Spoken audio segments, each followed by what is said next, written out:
Assalamualaikum warahmatullahi wabarakatuh. Perkenalkan, nama saya Nita Hasibila Evri dari kelas 3 TIE dengan NIM 2355301163. Nah, di video kali ini kita akan membahas materi dari pertemuan 11, yaitu ada tentang REST API. Nah, pada pertemuan kali ini itu tujuan utamanya itu adalah kita tuh dapat memahami pengertian REST API, termasuk komponen-komponennya seperti resource, HTTP method, request dan juga respon, headers dan juga body. Terus serta juga kita tahu cara kerjanya itu dalam pertukaran data antara klien dan juga server.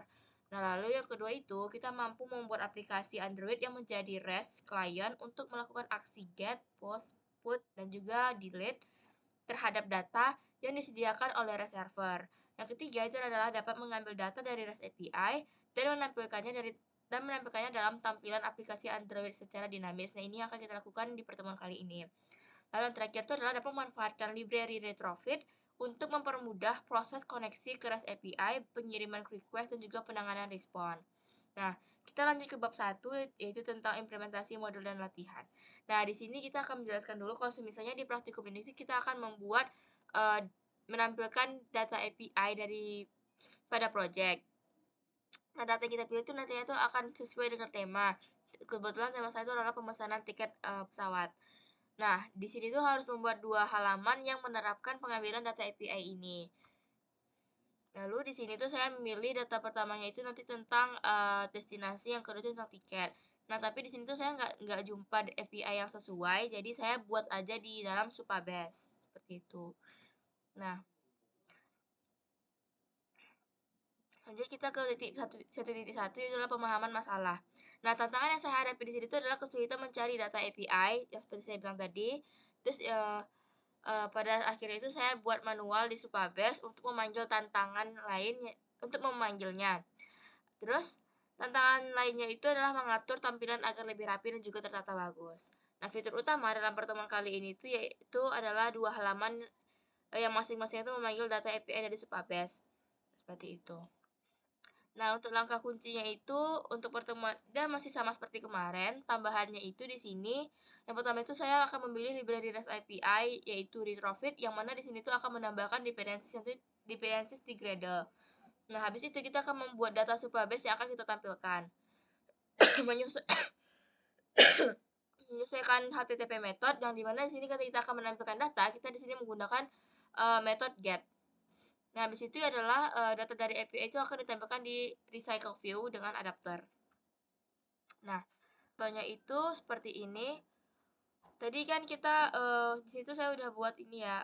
Ini untuk kliennya, ini untuk servernya. Nah, ini dia yang method get yang saya bilang tadi. Nah, lalu tadi ada apa? Ada penggunaan recycle view. Nah, recycle view itu kita gunain di fragment home karena data yang pertama itu kan saya tampilkan di fragment home. Jadi dia itu, nah ini dia recycle view. Seperti ini. Nah, habis itu kita akan masuk ke 1.3 yaitu adalah error yang ditemukan. Nah, error yang saya temukan itu tuh tadinya tuh sebenarnya error karena typo aja sih. Karena di sini kan kita kan bikin model. Nah, model di sini tuh diusahakan tuh namanya tuh harus sama dengan apa yang ada di Supabase yang kita buat. Nah, di sini itu kita pas di adapter ini kan yang menghubungkan antara dari server ke klien gitu. Nah, di sini tuh saya salah. Di sini tuh kan harusnya kan image URL, tapi tadi tuh saya cuma bikin image. Jadi dia nggak kepanggil. Nah, maka dari itu pas kita lihat dia akan berubah jadi merah yaitu error. Nah, seperti ini. Nah, di sini tuh supaya tidak merah ya kita tambahin ada URL karena dia penamaan data yang mau kita ambil tuh ya nama atributnya itu harus sama dengan apa yang kita buat di model, tidak boleh berbeda karena dia nggak akan kedetek ini data mana yang mau diambil seperti itu. Nah, mungkin itu aja untuk error. Nah, selanjutnya kita akan masuk ke titik 1.4 yaitu adalah tantangan dan juga kesulitan. Nah, selain di error di atas itu bagian mana menurut saya itu sulit dan juga membingungkan. Nah, di sini itu kan karena saya membuat API-nya tuh kan bukan dari yang udah jadi tinggal ambil gitu. Saya kan buat dulu nih di Supabase-nya itu. Nah, kalau sekedar membuat table-table seperti ini tuh saya sudah bisa karena pernah dipelajari waktu di semester lalu itu di framework 2. Tapi untuk pemanggilannya itu, cara menghubungkan dia ke Android itu saya belum tahu. Nah, kemarin itu saya lamanya itu di situ, jadi sulit itu di situ. Karena banyak kendala-kendala, kadang dia API-nya tuh yang nggak mau gitu. Nah, terus di sini tuh ternyata dia itu harus seperti ini. Kita ke project setting, lalu kita ke data API. Nah, ternyata ini harus kita gunakan. Nanti kita tambahin di belakangnya tuh slice res slice v1. Lalu nanti di data API key untuk yang unknown ini juga akan kita masukin. Nah, ternyata dia caranya itu seperti ini. Kesulitan itu nanti letaknya tuh di klien, di desk klien. Nah, ini untuk yang di data API-nya, ini yang untuk unknown-nya itu. Jadi kita nanti panggil di sini. APK-nya adalah ini dan juga untuk authorization-nya itu barrier. Terus kita panggil si APK-nya ini. Nah, habis itu ini harus ditambahin katanya. Jadi accept application JSON. Terus ditambahin di sini seperti ini. Ini adalah untuk service dari Dash API-nya. Nah, mungkin banyak yang bedanya sih dari cara yang di praktikum, karena kan yang kemarin itu kan API yang sudah ada. Sedangkan di sini tuh kita buat dari Supabase. Cuma tidak terlalu susah sih. Di sini saya juga dibantu dengan generative AI. Nah, untuk error-error lainnya tuh tidak ada karena sebenarnya apa yang saya dapat dari internet generative AI itu sudah sangat jelas, jadi tidak ada error-error segala macam seperti itu. Nah, kita lanjut ke bab 2, yaitu adalah refleksi pembelajaran perkuliahan. Nah, kita akan masuk ke 2.1. Mana? Nah, itu di pemahaman konsep inti. Nah, REST API itu tuh adalah Transfer Application Programming Interface. Jadi, itu adalah konsep yang memungkinkan aplikasi itu untuk berkomunikasi dan juga bertukar data dari internet. Jadi, kita bisa mengambil data, memasukkan data itu dari aplikasi yang kita buat. Nah, di situ tuh ada yang namanya tuh resource. Nah, setiap resource itu dapat diakses melalui URL atau endpoint tertentu. Contohnya itu adalah misalnya https slice API example.com user 1 seperti itu. Atau yang tadi seperti saya iniin, yang kalau misalnya di punya saya tadi yang seperti ini. Nah, yang seperti ini. Nah, habis itu operasi itu terhadap resource itu dapat dilakukan dengan HTTP method. Nah, HTTP method itu tuh seperti ada get, post, put, dan juga delete. Nah, get itu digunakan ketika kita mau mengambil data. Nah, kebetulan saya di sini mengambil data, jadi di sini saya menggunakan get. Jadi di sini ada get,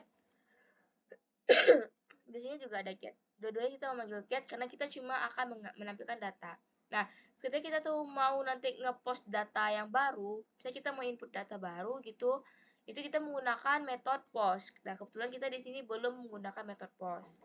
Lalu ada put, yaitu untuk memperbaharui data atau untuk update data, dan juga ada delete untuk menghapus data. Jadi kita bisa melakukan CRUD di oleh data API itu.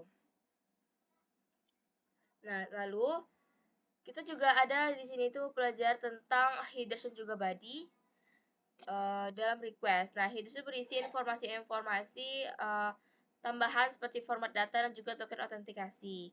Nah, lalu sedangkan body itu berisi isi data yang dikirim pada operasi post ataupun put. Anda sebagai REST client dapat memanfaatkan library retrofit untuk memudahkan pengiriman request.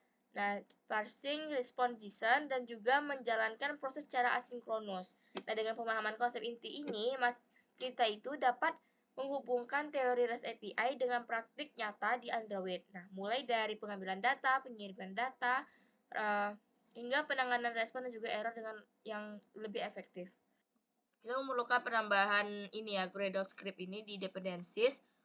Yang ini retrofit. Terus kita nambahin ini 4 ini ya yang harus kita tambahin. 3 ini yang harus kita tambahin supaya nanti bisa menggunakan retrofit tersebut. Nah, lanjut ke 2.2, apa hubungannya dengan materi sebelumnya? Ya, materi sebelumnya itu kan kita kan buat tab layout, buat apa namanya? Scroll view dan lain sebagainya, dan itu tuh tetap kita pakai di pertemuan sekarang. Nah, yang baru di sini itu adalah recycle view yang menurut saya tuh mirip seperti pertemuan sebelumnya yang tentang list. Nah, menurut saya recycle view ini tuh adalah pengembangan atau sama konsepnya dengan materi sebelumnya, itu adalah materi list. Dari materi tersebut karena tata caranya itu mirip. Nah, jika list kemarin itu kita mengambil data itu secara dummy, maka di sini tuh kita mengambil data itu dari data aslinya atau API. Jadi kemiripannya itu kalau kemarin itu kan ada ada model dan juga ada adapter. Nah, di penggunaan recycle view sekarang ini kita juga ada model dan juga adapter. Nah, seperti itu. Selanjutnya saya akan menjelaskan untuk kode-kodenya yang saya buat. Nah, di sini itu untuk pertama kali itu kita akan membuat API kliennya. Ya, kita mulai dari modelnya aja dulu. Nah, untuk dash model itu samain dengan apa yang ada di Supabase tadi. Nah, setelah itu kita membuat API client. Nah, di sini itu karena dari Supabase, jadi resource-nya itu dari ini. Ini ada, terus kita ambil API apa ya namanya data API-nya, terus kita bikin /v1, terus kita ambil API key-nya tuh yang anon, kita tambahin ke sini. Inisialisasi aja di dalam sebuah variabel karena ini untuk pemanggilan kalau di sini terlalu panjang. Jadi kita panggil si itu tadi variabel tadi, kita atur di sini ya headernya. Header itu adalah API key, itu API key, terus seperti ini ya. Atau di sesi itu kita bikin barrier, terus dilanjut dengan API key yang ini. Nah, habis itu kita build. Nah, setelah itu kita membuat API service-nya seperti ini. Ini adalah penggunaan retrofit-nya, retrofit builder. Kita panggil base URL-nya itu adalah yang dari data API tadi, terus kliennya itu adalah klien yang sudah kita buat di sini. Ini ya. Kita bikin di OK HTTP klien ini. Nah, habis itu converter factory jadi JSON converter factory, terus kita create, habis itu kita build. Nah, nanti dia akan membuat dia akan ke sini. Dash API service. Nah, di sini tuh kita get destination. Destination di sini tuh adalah nama tabel yang ada di Supabase. Terus kita bikin get destination kayak function gitu. Kita panggil si list modelnya, dash model. Jadi kita bikin model yang kita buat tadi. Nah, seperti itu dia hubungannya. Nah, habis itu kita membuat sebuah layout. Di dalam layout ini tuh namanya itu ticket item destination. Nah, kita bikin aja tampilannya tuh seperti apa. Terus kita bikinlah komponen-komponen apa aja yang mau ditampilkan seperti ini. Nah, lalu untuk menampilkan data dari API itu ke Android ini biar dia muncul, kita menggunakan adapter. Nah, adapter di sini tuh sama seperti list kemarin ya, kita panggil si modelnya, terus habis itu kita hubungkan dia dengan si layout yang baru kita buat di sini, item destination binding. Kita bikin binding biar kita bisa memanggil komponen-komponen ID dari komponen-komponen yang ada di layout tersebut. Nah, holder binding text name. Jadi komponen name-nya itu akan diisi dengan item nama. Item ini kita ambil dari si model gitu. Jadi ini adalah name, description, rate, image URL. Nah, itu tuh adalah data-data yang kita bikin di model. Yang mana model itu adalah data dari API. Nah, kita letak kita akan set dia di nilai komponen, kita bikin binding. Nah, seperti itu. Lalu untuk menampilkannya itu kita ke fragment home, fragment. Nah, habis itu kita bikin sebuah metode yang namanya tuh load dash. Terus kita panggil API-nya kan. Seperti ini kita simpan di dalam sebuah variable. Kita panggil dash API, kita panggil service. Nih di dalam dash API itu kan ada service. Nah, kita panggil service dan habis itu mana tadi ya? Kita panggil get destination. Get destination itu yang ada di klien tadi. Di sini. Bukan, yang ada di service. Nah, ini get destination. Nah, habis itu kita balik lagi ke home fragment, kita jelasin ini sekedar buat ngecek log aja karena kemarin data itu nggak muncul. kita bikin layout manajernya. Di sini kita bikin layoutnya itu ke samping horizontal, jadi kita bikin seperti ini, dot horizontal. Nah, habis itu kita cek kalau data ini dari mana tuh karena dia nggak muncul aja ya, tapi dia bisa langsung ke sini. File adapter, kita panggil adapternya itu adalah des adapter, kita panggil data si destination tadi. Kita masukin ke sini, lalu kita letak binding rv gallery.adapter, kita set dia menjadi adapter ini. Nah, nanti datanya tuh akan muncul. Nah, begitu juga untuk item tiketnya. Langsung kita run aja. Nah, ini adalah tampilannya ketika kita sudah run. Tuh di halaman home yang saya bilang tadi itu, dia ada di sini. Nah, ini sudah ada tampil destinationnya, dia bisa nge-scroll ke samping. Nah, untuk scrolling sebenarnya itu bisa kita atur di codingannya, nanti itu akan saya lihatkan kembali. Nah, ini dia ketika sudah kita running. Nah, dia tuh nanti bisa scroll ke samping. Nah, seperti ini.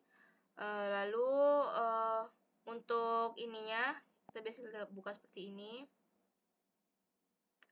Nah, ini yang kedua itu ada ini untuk tiket-tiket, tapi kayak nanti ini akan diubah menjadi scroll yang ke bawah aja. Nah, cuma itu untuk demonya, karena cuma menambahkan 2 aja. Nah, mungkin sekian dari penjelasannya. Assalamualaikum warahmatullahi wabarakatuh.